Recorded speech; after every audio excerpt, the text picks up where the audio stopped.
A paz do Senhor, meus irmãos, como tem passado?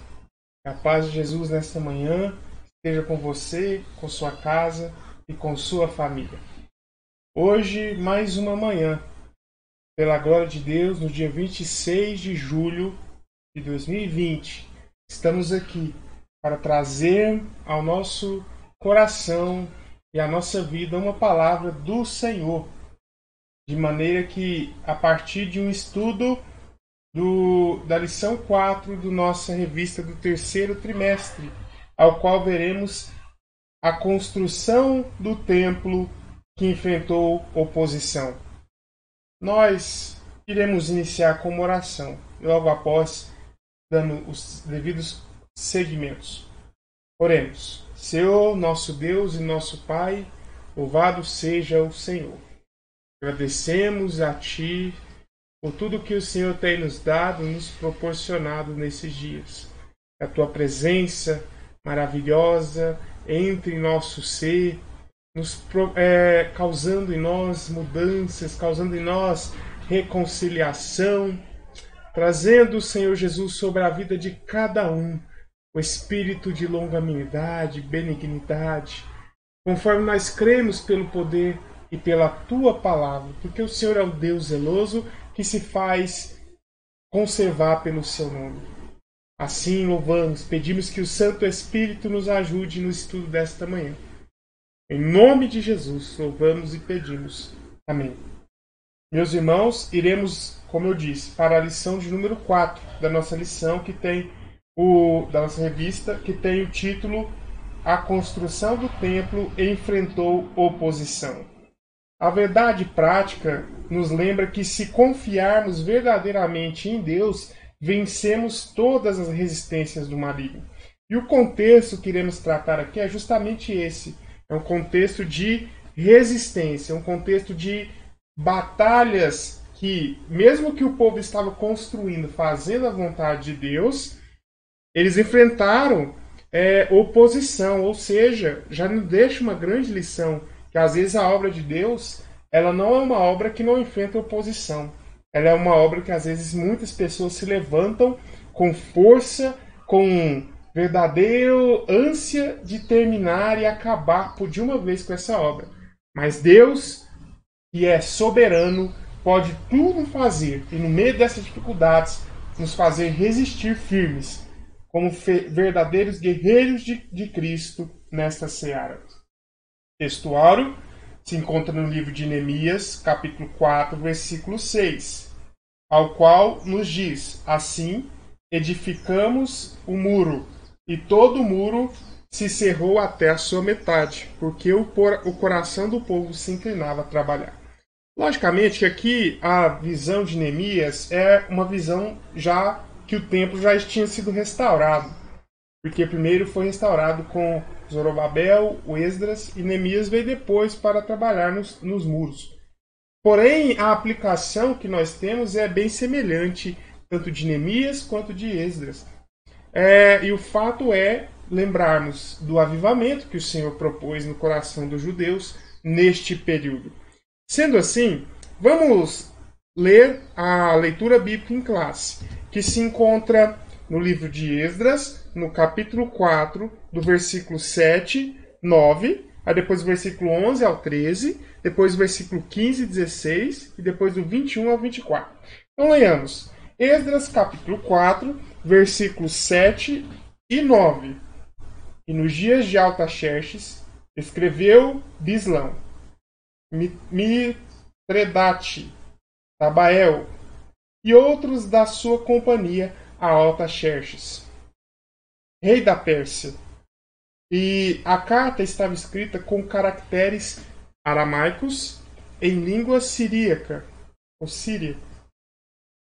Então escreveu Reum, versículo 9. Então escreveu Reum, o chanceler, Sinsai, o escrivão, e outros da sua companhia, Dinaitas e Afarzaquitas, Tarpelitas, Afarzitas, Arquevitas, Babilônios, Susanquitas, Deavitas, Elamitas, Agora, versículo 11.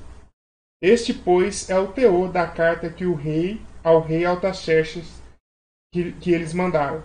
Teus servos, os homens, daquém do rio, e em tal tempo. Versículo 12. Saiba o rei que os judeus, que subiram de ti, vieram a nós, a Jerusalém, e edificaram aquela rebelde e malvada cidade, e vão restaurando seus muros e reparando seus fundamentos. Versículo 13.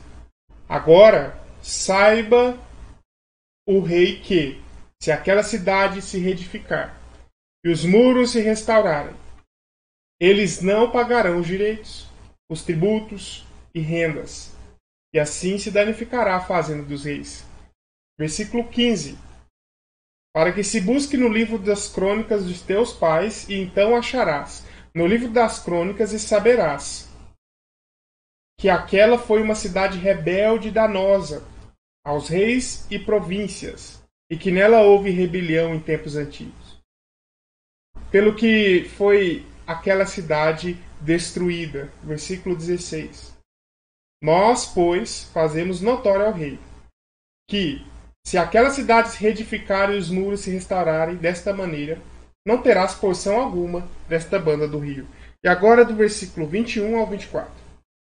Agora, pois, dai ordem para que aqueles homens parem, a fim de que não se edifique aquela cidade, até que se dê uma ordem por mim, e aguardai-vos de cometer erro nisso, porque cresceria o dano para prejuízo dos reis.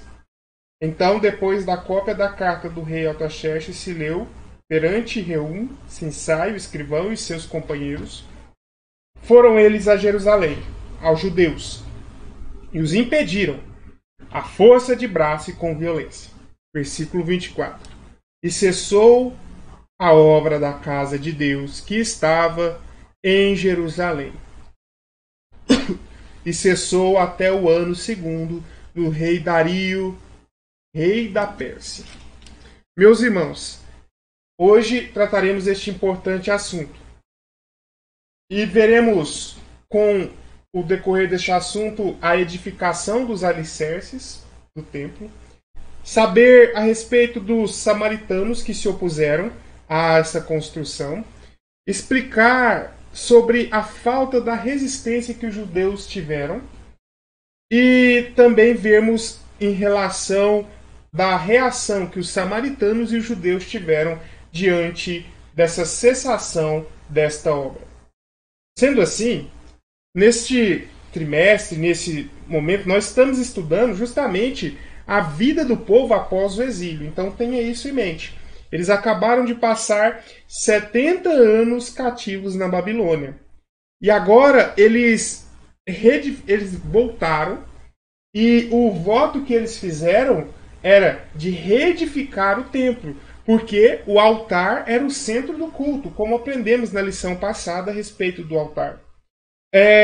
Porém, o reino, o sacerdote e o reino deveriam estar prontos para oferecer sacrifícios a Deus. Quando o povo volta para Jerusalém, aqui nós não temos mais a figura de um rei, mas nós temos a figura de um governador, que é Zorobabel, filho de Saltiel, e temos Jesua, ou Josué, que é o sumo sacerdote. E é essa o panorama histórico que os judeus enfrentaram depois da sua volta do exílio. Sendo que Zorobabel ele tinha esta incumbência de fazer o povo reconstruir e reedificar a adoração ao Senhor. Porém, os judeus, sob a liderança de Zorobabel, não se deixaram intimidar pelos adversários. Sempre que desejamos empreender algo, nós precisamos ter isso e lembrarmos que somos o povo do favor de Deus. E a partir disso nós recebemos coragem do povo de Deus. Lógico, eu disse que eles não deixaram se intimidar, mas houve uma intervenção de Deus para isso, porque inicialmente eles se intimidaram nesse propósito, conforme nós vamos ver. e conforme nós lemos no livro de Esdras. Sendo assim, conforme nós voltamos aqui um pouquinho no capítulo 3, nós vemos que o altar tinha sido restaurado, ou seja, o culto já poderia ser feito. É como se já tivesse lançado ali a pedra fundamental e o culto já poderia ser realizado, e foi o que foi feito. Principalmente durante a festa dos tabernáculos, conforme você vai perceber no capítulo 3, do versículo 2 ao 4. Ali era um período da festa, que é a festa que relembra a saída do exílio do Egito. Eles estavam celebrando a mesma festa agora da saída do exílio da Babilônia. Então era motivo de muita alegria para aquele povo estar celebrando a restauração do altar, a restauração do templo. E ali, aquele momento, era o rei Ciro. Só que aí, devido às alternâncias do Império da Babilônia, e aí já o Império Persa, o reino veio cair na mão do rei Artaxerxes. E aqui, sendo assim, a vida do povo já estava restaurada, e aqui eles já estavam prontos, então, para começar a reedificar o templo. Ou seja, o altar restaurado, agora passamos a reedificar o templo. E aí os alicerces foram lançados, conforme nós vemos também em Esdras capítulo 3. No versículo 8 até o versículo 9. E depois também na parte do versículo 10 ao versículo 13, nós vamos ver que os alicerces foram lançados. Sendo assim, foi celebrada uma solenidade e os sacerdotes e os levitas já estavam todos paramentados já foram paramentados, porque aquele momento foi um momento de alegria e de festa. Então, conforme nós vemos no versículo 10 do capítulo 3, os sacerdotes já estavam paramentados com as trombetas, os levitas, os filhos de Asaf, já estavam com os saltérios para louvar ao Senhor. Ou seja, os alicerces foram uma grande bênção. E agora eles tinham que prosseguir, porque agora eles tinham que começar a reedificar o templo. O templo havia sido devastado pela Babilônia. Muito verdade que o rei Ciro foi muito benéfico e permitiu até mesmo que os ouros e tesouros, que não eram pouco, estima-se aí alguns milhões aí em valor monetário, alguns bilhões até mesmo, em uma quantidade de toneladas, a quantidade de ouro que o templo de Salomão tinha, que era uma quantidade exacerbada mesmo de ouro. Era uma glória física e material muito grande o templo. E aí, com a benéfica autorização do rei Ciro, isso também voltaria para o templo. Mas eles tinham que reedificar antes para depois ornamentar, não é verdade? Você não começa a sua construção pela decoração. A decoração vem por último. Sendo assim, a partir disso, surgiu-se então a necessidade de restaurar o templo. E o templo, ele provocou, e nós estamos falando de um momento de um provocamento, de uma provocação, melhor dizendo, de um avivamento. Eles estavam vivendo o avivamento. E o autor nos lembra de alguns avivamentos que até mesmo nós passamos, quando, por exemplo, a própria Igreja Assembleia de Deus chegou em 1911, e nesse ano não chamava Assembleia de Deus, né? A Igreja da Fé Apostólica foi ser chamada em, se não me engano, 1917, propriamente dito. E quando ela chegou, ela trouxe ela trouxe um despertamento, uma renovação da doutrina, à medida que, conforme nós cremos hoje, com efusão de línguas, batismos, e nesse sentido, e ela trouxe essa visão da casa de Deus. Sendo assim que o avivamento ele tem que ser compreendido pelo homem natural, mas muitas das vezes ele é um mistério para o homem natural. E é o Espírito Santo que nos revela e nos dá essa compreensão. E o Espírito Santo ele nos mostra que Jesus, que é a pessoa que edifica a igreja, não é o seu pastor, não é o pedreiro, é Jesus que está edificando a igreja, o fundamento, lógico. As obras materiais somos nós que fazemos. Mas é Deus que dá as condições e Deus que lança as bases e os fundamentos. E assim ele vai fazendo com que a obra percorra. O Espírito Santo ele quer que nós tenhamos um sentimento de reverência pela nossa igreja, pelo nosso templo. E lógico, lembrando que ele é a morada de Deus. Mas lembrando sempre que a igreja somos nós. Nós somos a edificação que estamos firmadas nos fundamentos dos profetas, dos apóstolos e dos profetas. O Espírito Santo quer então ensinar a igreja que a igreja é um instrumento de ação de Deus aqui na Terra. Por isso que a obra de evangelização, toda a obra que a igreja faz nesse sentido social é muito importante, né? A escolar, didática, tudo acadêmica, tudo é muito importante porque é a obra de Deus, é a ação de Deus agindo aqui na Terra. Lembrando então, estamos aqui no segundo ano da volta do povo. Eles voltaram em 538, estamos aqui no ano 536. E sob o comando de Zorobabel, eles iniciaram a construção desse templo. Sendo assim que era necessário contratar as obras, né? Os pedreiros, carpinteiros, os marceneiros, todas as pessoas que mexem com pedras. Temos as pessoas que precisavam cortar as madeiras para reedificar, fazer as questões ornamentais do templo. Tudo para rememorar a glória daquele primeiro templo. Porque aquele primeiro templo, como eu disse, era a maravilha dos judeus. Para os judeus, eles enchiam os olhos para falar daquele primeiro templo. E graças também ao rei Sírio, eles conseguiram, porque se o rei Sírio não tivesse falado, olha, vocês vão, nós não vamos dar nada, mas Deus tocou no coração do rei Sírio, mostrando que o avivamento ele provoca modificações até mesmo em sistemas políticos, de forma que ele foi lá e provisionou todo o valor que havia sido trago. Ele poderia ter retido, mas ele entendeu que Deus era o Senhor e ele queria que isso fizesse assim. Sendo assim, quando colocaram as pedras, fizeram a cerimônia, conforme nós vimos, todos paramentados, e alguns dizem que eles entoavam naquele momento o Salmo 136, de louvando ao Senhor. Porém, eles começaram a se reedificar, começaram a se tornar o povo forte que eram, porque é o povo da promessa. É o povo que Deus tratou com eles durante toda a história bíblica. E aí nós temos os samaritanos entrando neste cenário. Os samaritanos aqui não eram mais somente as pessoas que restaram do Reino do Norte. Você vai lembrar que em 722 a.C., o rei da Assíria dominou o Reino do Norte, destruiu, levou consigo o rei Oséias, que era o último rei do Reino do Norte. O que não tinha ele destruiu, e aquilo ali ficou uma terra da Assíria, mas vamos dizer uma terra de ninguém, ou seja, uma terra que quem operava ali era quem chegasse.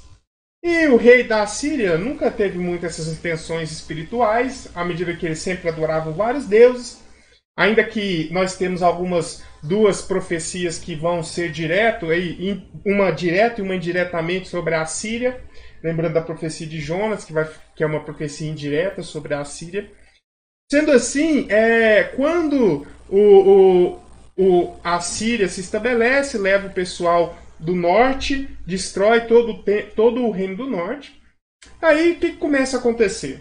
A Síria começa a viver um período de sincretismo, um período de mistura, miscigenação, que a partir do momento que as pessoas começam a vir de outros lugares, se pararem ali em Samaria. Lógico, existiam pessoas boas em Samaria, existiam pessoas que temiam a Deus ainda em Samaria. Mas a maioria era pessoas que não temiam a Deus, que tinham vários deuses, que eram pagãos, misturados, e assim, desse nível de pessoa. E aí eles começaram a pensar, bom, esse povo, os judeus estão reedificando os seus templos, reedificando as suas fortalezas. Nós somos os samaritanos, estamos aqui do lado deles. Nós não podemos deixar. Foi esse o sentimento, nós não podemos deixar.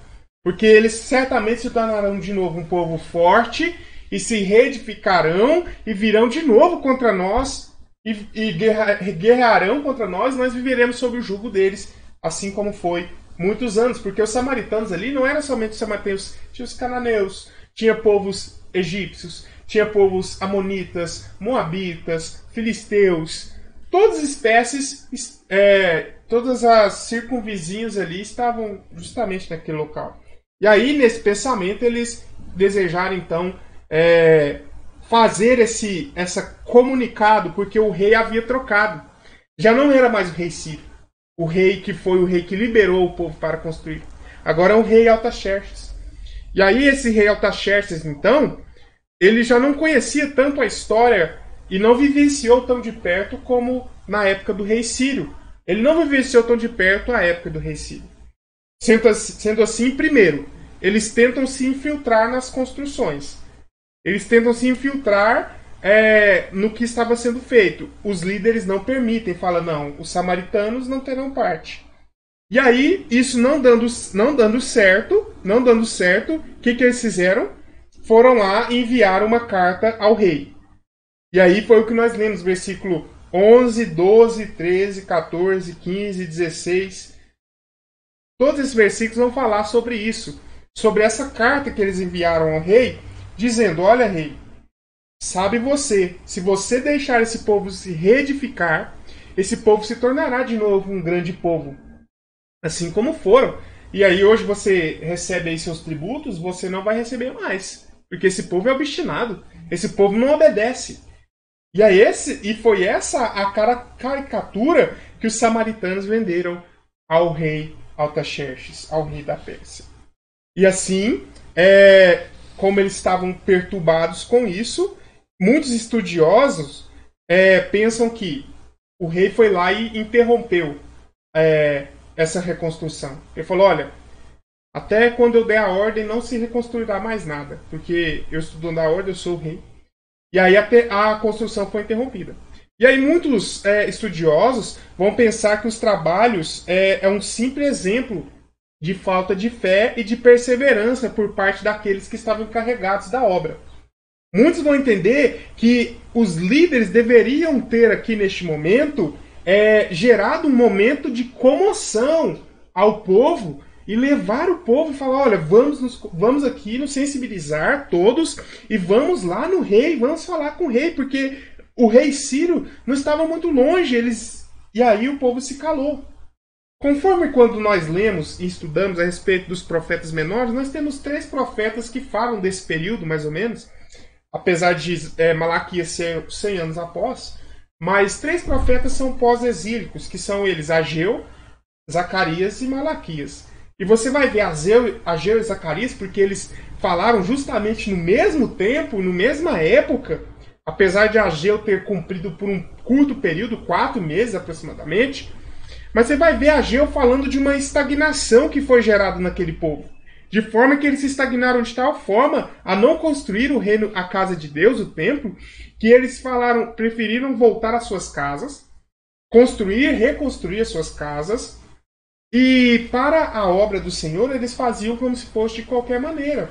Eles pegavam os animais do campo, colhia o que sobrasse. Esse aqui está machucado, então vamos levar. Esse aqui está morto já está quase na hora dos urubus vir comer, então vamos levar para o templo. Era isso que estava acontecendo. Inclusive, depois é uma das queixas e dos motivos que Deus fala sobre esse juízo que eles haveriam de sofrer, que Deus fala a respeito disso, que, olha, as obras que vocês trazem para mim, eu assopro, é como se fosse nada. Vocês não estão oferecendo nenhuma das suas primícias, vocês estão oferecendo como se fosse uma conveniência, como se fosse algo que você está fazendo forçado. E a obra de Deus não é assim. A obra de Deus deve ser levada a afinco. A obra de Deus deve ser levada com dedicação, com amor, com zelo. Não devemos agir de forma fraudulenta. Sendo assim, essa obra parou. E não sabemos o porquê. Mas nós temos aqui uma reflexão a respeito da resistência, da falta de resistência que o povo teve. Conforme o autor nos escreve, fala que uma ordem dada por uma autoridade superior não pode ser invalidada por uma autoridade inferior. A ordem de construir o templo havia sido dada por Deus dos céus através de Círio, que era a maior autoridade da época, que assinaram o decreto. Mas aí o povo deveriam ter recorrido a Deus, e não ao Artaxerxes somente. Os líderes deveriam ter falado, olha, vamos recorrer a Deus. Nós temos 2 exemplos muito claros, rei Ezequias e rei Josafá. Rei Ezequias foi sitiado pela Assíria e ele recorreu a Deus, e Deus ouviu e feriu todo o arraial da Síria. Nós vemos em 2 Reis capítulo 19 e 2 Crônicas capítulo 31, 32. Temos também, nos dias de Josafá, a ameaça dos amonitas e moabitas, que eles foram contra Judá e Josafá pediu socorro ao Senhor. E Deus guerreou por eles. De forma que todos os inimigos foram desbaratados. E nós temos muitos exemplos de lideranças que mantiveram a resistência. E aqui foi um dos motivos que Deus suscitou os profetas contra eles, por causa dessa falta de resistência que o povo teve. Primeiro, era a ordem espiritual. Zorobabel, que era o chefe político, você lembra muito bem que eu falei no início, que inicialmente, quando o povo volta do cativeiro, nós não tínhamos aqui reis. Não existia mais a figura de reis depois que o povo volta do cativeiro. Apenas governadores. E assim até os dias atuais, que hoje lá, se não me engano, até um parlamentarismo, né? Sendo assim, nós temos dois líderes aqui. Zorobabel era o governador. Josué, o sumo sacerdote, o líder religioso. Mas ele foi acusado de ter as vestes com manchas. Em Zacarias capítulo 3, você vai ver que é uma das visões que Deus dá a Zacarias, trata justamente com Josué. E outra visão que Deus dá a Zacarias também, que são aí as visões 4 e 5, ele fala com Zorobabel, porque Zorobabel queria levar tudo na sua própria força e não consultou o Senhor. E aí, inclusive, nós vemos que Zacarias capítulo 4, versículo 6 é um famoso versículo que não é por força nem por violência, mas é pelo meu Espírito, diz o Senhor. É pelo Espírito do Senhor. Não é por força, não é por nossa força. Temos que nos esforçar. Na obra do Senhor devemos nos esforçar. Mas não é nossa força que produz frutos dignos de arrependimento, que produz frutos de piedade. É a força do Senhor, é o Espírito do Senhor operando no meio da igreja que produz os frutos necessários para a sobrevivência e manutenção da obra do Senhor. Nem político, nem militar, nem poderio militar, nem político, nem forças humanas poderão efetivar a obra de Deus, porque a obra de Deus não é assim. Só conseguimos fazer essa obra quando o Espírito nos capacita. Nós vemos, inclusive, o exemplo no próprio Jesus. O próprio Jesus só iniciou seu ministério quando o Espírito desceu sobre ele. No dia de Pentecostes, a igreja só iniciou porque o Espírito desceu sobre a igreja. Porque somente o Espírito tem o poder de governar e capacitar a nossa vida. E somente com o Espírito que nós podemos cumprir a vontade de Deus. E encerrando aqui, no último tópico, trazendo sobre a reação dos samaritanos e dos judeus quanto às obras cessaram. Então, nosso contexto é obras paradas, obras embargadas, se formos usar um termo que nós temos hoje em dia. A obra foi embargada pelo rei Artaxerxes. E qual que era o sentimento? Os samaritanos, alegria, porque eles venceram aquela batalha.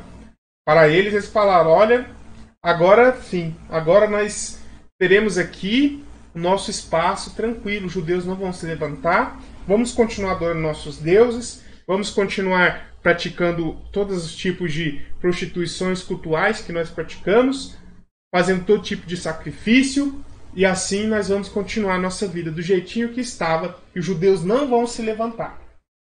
Para os judeus, um momento triste, logicamente, visto que eles trabalhavam com entusiasmo, com união, mas eles tinham visto e ouvido que Deus do céu estava ao lado dos judeus os ajudando. E agora, onde estavam os seus deuses? Esse era o sentimento de tristeza, que a obra parou. Eles estavam empolgados, eles estavam unidos. Aí eles confiavam em Deus e a obra parou. Todos nós passamos por esses momentos, que nós estamos fazendo a coisa certa no momento certo. E aí, por falta de vigilância, porque foi uma falta de vigilância. Isso é a aplicação para a nossa vida. Por uma falta de vigilância, eles desanimaram. Que não possamos ser igual os judeus nesse período. Não estou condenando, mas é um exemplo negativo. possamos ter resistência para resistir aos dias maus, porque a obra de Deus, ela exige que sejamos resistentes e persistentes. Sendo assim, isso levou ao completo marasmo para os judeus. Os judeus viveram um momento de grande marasmo. Voltaram do cativeiro e agora se sentiam humilhados, tristes. Alguns, conforme nós lemos em Ageu capítulo 1, versículo 2, começam a dizer, olha, as 70 semanas ainda não chegou, então é melhor nós aguardarmos, porque foi muita opressão, foi muita dificuldade. E existem momentos que estamos assim, parece que nós estamos assim, existem momentos que nós estamos caminhando e tamanha dificuldade nós falamos, eu acho que é o momento de parar, então é o momento de não fazer isso. Mas devemos orar a Deus. Não devemos fazer das nossas próprias forças, mas da força do Senhor. Porque se for o momento de parar, Ele mesmo irá parar.